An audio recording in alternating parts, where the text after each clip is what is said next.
It is a race against time. Time is crucial.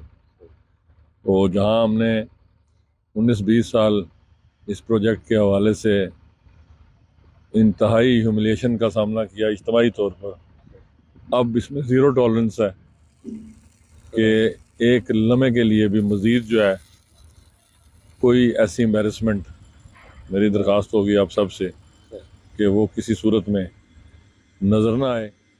इससे आम आदमी को बहुत फ़ायदा होगा। वैसे ही यहाँ से घूम के जाना पड़ता है, बहुत पेट्रोल खर्च होता है, गरीब आदमी के पास की बात नहीं है। और अभी पूरा रिपेयर हो रहा है, इंशाल्लाह मुकम्मल हो जाएगा। ये इस्लामगढ़ को और मीरपुर को बेसिकली मिलाता है और इसके बाद ये डडियाल को, चकसवारी को, ज़िला कोटली को, तहसील फ़तेहपुर थकियालों के लोगों को भी ये पूरा फ़ायदा पहुँचाएगा।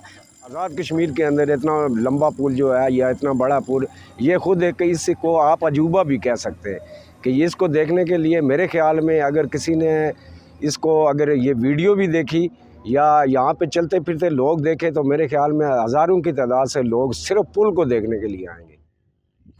तकरीबन 9.98 बिलियन का इसका प्रोजेक्ट की टोटल कास्ट है।